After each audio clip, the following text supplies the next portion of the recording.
आज्ञा पालन अमूल्य गुण है,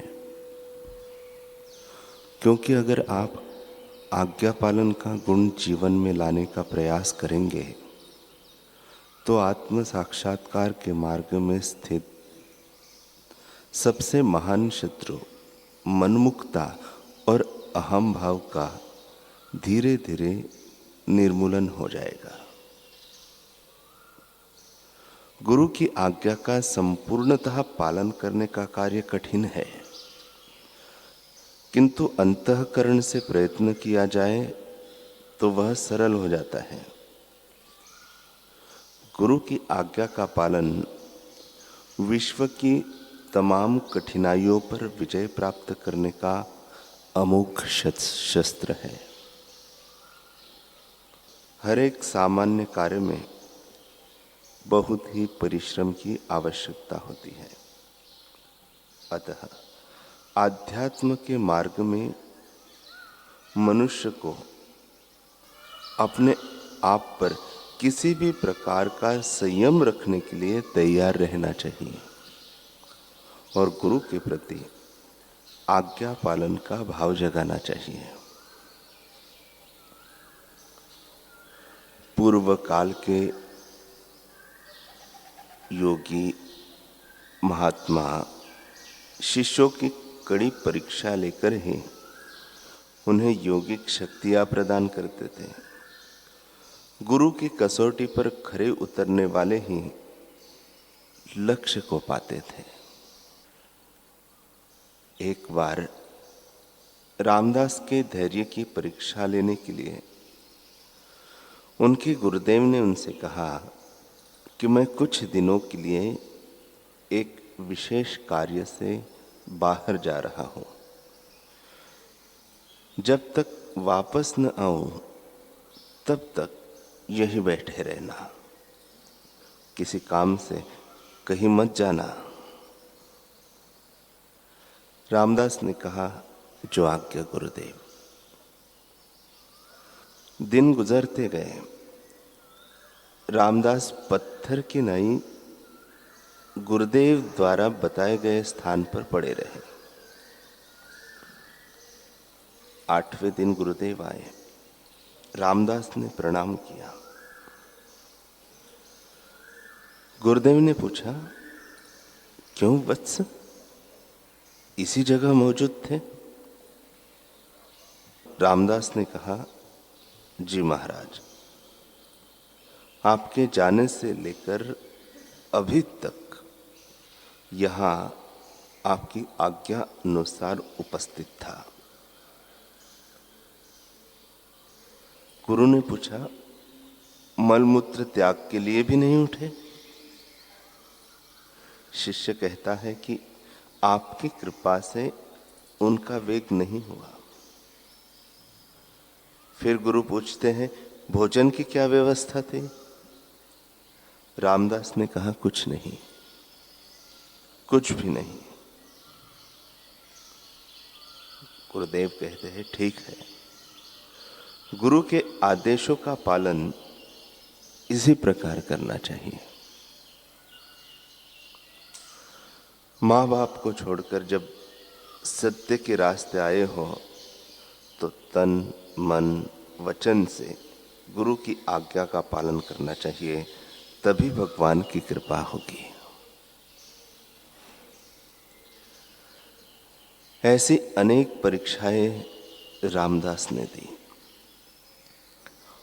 प्रत्येक परीक्षा में वे संयम के साथ सफलतापूर्वक उत्तीर्ण होते रहे। वर्ष पर वर्ष बीतते गए। रामदास कभी कभी सोचते थे कि मेरी इस अज्ञान दशा का कब अंत होगा। आखिर वह दिन भी आ गया। एक दिन गुरुदेव रामदास पर क्रोधित हुए। वह लाठी लेकर उनकी जमकर पिटाई कर दी। पिटाई करते हुए बोले, भाग यहां से, सब तो भाग गए, तू यहां क्यों मर रहा है? भाग जा, अब मैं किसी की सेवा लेना नहीं चाहता। अत्यधिक मार पड़ने से रामदास लहूलुहान हो गए। बदन कई जगह से सूज गया, फिर भी उनके चेहरे पर कोई शिकन नहीं थी। वे बोले, गुरुदेव, मैं माँ बाप का बहुत दुलारा था, घर में किसी चीज की कमी नहीं थी। केवल आपको पाने के लिए सब कुछ छोड़कर मैं आपकी शरण में आया हूं। इस दुनिया में आपको छोड़कर अब मैं किसी को नहीं जानता। अगर आप मुझे त्याग देंगे तो मैं कहां जाऊंगा? इससे अच्छा है कि मेरी गर्दन ही काट दीजिए। जीवित रहते मैं आपको छोड़कर कहीं नहीं जाऊंगा।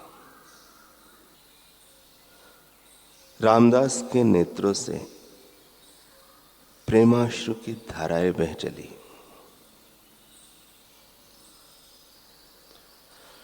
गुरुदेव का हृदय छलक पड़ा। वे बोले, बेटा, तू धन्य है। तेरी गुरु भक्ति से मैं प्रसन्न हो गया। यह तेरी अंतिम परीक्षा थी। मैं तुझे वरदान देता हूं कि तेरा अभिष्ट सिद्ध होगा। तू मुझे पाने के लिए सब कुछ छोड़कर आया है ना, तो अब गहराई से सोच कि मैं कौन हूं। जिसके लिए तूने संसार का सुख वैभव एक तिनके की तरह त्याग दिया है, वह कौन है? जब तू यह खोज लेगा तो जीते जी भगवत स्वरूप तत्व को प्राप्त हो जाएगा। तू जो कहेगा वह सफलतापूर्वक संपन्न हो जाएगा और तेरा वाक्य कभी निष्फल नहीं होगा। गुरु का आशीर्वाद पाकर रामदास ने उनकी प्रदक्षिणा की और उन्हें साष्टांग प्रणाम किया। बदन की सारी पीड़ाएं क्षण भर में दूर हो गई।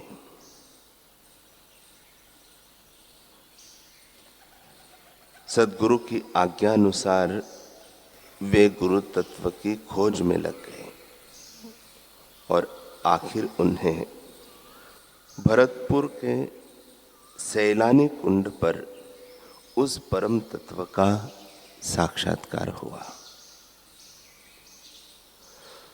काठ की लंगोटी वे लगाते थे, उससे उनका नाम काठिया बाबा पड़ा। धन्य है ऐसे महान गुरु भक्त जो अपने सद्गुरु की आज्ञा में अपना जीवन न्यौछावर कर देते हैं।